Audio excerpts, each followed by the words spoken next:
ত্রিপুরাতে না, সমস্ত নর্থ ইস্টার্ন জোনে আমরা দেখেছেন শিলচর, আসাম, মানে আসামে শিলচর, তারপর অন্যান্য নর্থ ইস্টের বহু জায়গায় অরুণাচলে প্রচুর বৃষ্টিপাত হচ্ছে। সেখানে তো আরও প্রচুর মানে ওখানে ক্ষয়ক্ষতি হয়েছে। ত্রিপুরাতেও এখানে আজকে আমি এখানে এলাম ওয়েস্ট ডিস্ট্রিক্টে, এবং আজকে মিলে প্রচুর বৃষ্টিপাত হয়েছে। এবং আমাদের আগরতলা একটা সুবিধা হয়েছে, কালকে জল কিন্তু এখানে জমেছিল, কিন্তু দেখা গেছে জলটা কিন্তু সরে গেছে।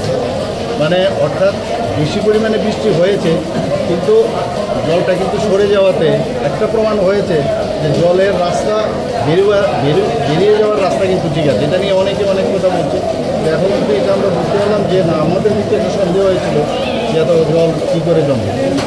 দেখা গেল কিছুক্ষণ বাদেই জলটা কিন্তু বেরিয়ে গেল।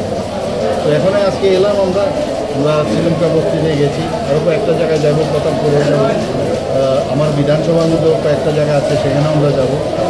বিভিন্ন জায়গায় এখন পর্যন্ত প্রায় 24 থেকে 25টার মতো আমার যা খবর আছে, এখানে বিভিন্ন স্কুলে তাদের থাকার ব্যবস্থা করা হয়েছে, খাওয়া দাওয়ার ব্যবস্থা করা হয়েছে। মেডিকেল টিমকেও আমি বলেছি নিয়মিত যাতে এখানে আসে, পরীক্ষা নিরীক্ষা করে, হেলথে যাতে অসুবিধা না হয়, স্যানিটারির ব্যবস্থা যাতে ঠিক থাকে সেইভাবে নির্দেশ দিয়েছে। এবং আমাদের ডিজাস্টার ম্যানেজমেন্ট, এসডিআরএফ, এনডিআরএফ এরাও কিন্তু, এবং ভলেন্টিয়ার প্রধানমন্ত্রী যারা, ওরাও কিন্তু। তো সব মিলে আমরা তো এই ধরনের দুর্যোগপূর্ণ অবস্থার মধ্যে আমরা সবসময় আমরা জানি এই অবস্থাতে আমরা কতটুকু রেডি আছি, এটা সবচেয়ে ইম্পর্টেন্ট।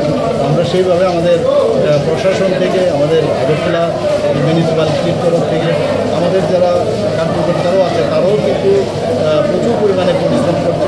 এখন কথা হচ্ছে যে যারা এখনও ভাবছে যে ঘর ছেড়ে আসবে না, তাদের কাছে আমি একটাই নিবেদন করবো যে সরকারি যে নির্দেশ থাকে সেই নির্দেশ মেনে ওনারা যেন একটা প্রপার যে জায়গা সেখানে যেন নিরাপদ স্থলে যেন চলে আসে, এই আবেদনটা আমি আপনাদের মাধ্যমে ওদেরকে আমি করতে চাই। কারণ পরে কিন্তু অসুবিধা হয়, অনেক প্রবলেম হয়। গত বছর আপনারা দেখেছেন কী অবস্থা হয়েছে। আমি একটা আবেদন রাখবো, যারা এখনও মাইকিং করছে বিভিন্ন জায়গায়, তারা যেন চলে আসে এবং এটা মানে প্রপার আশ্রয়স্থল যেটা নিরাপদ স্থান। পশ্চিম জেলাতে কয়টা শিবির এবং কতজন লোক এখন কিন্তু শিবিরে আশ্রিত আছে? অনেক জায়গায় আমার তো বললাম একটু আগে 24 থেকে 25টার মতো, হয়তো আরও বেশি হতে পারে।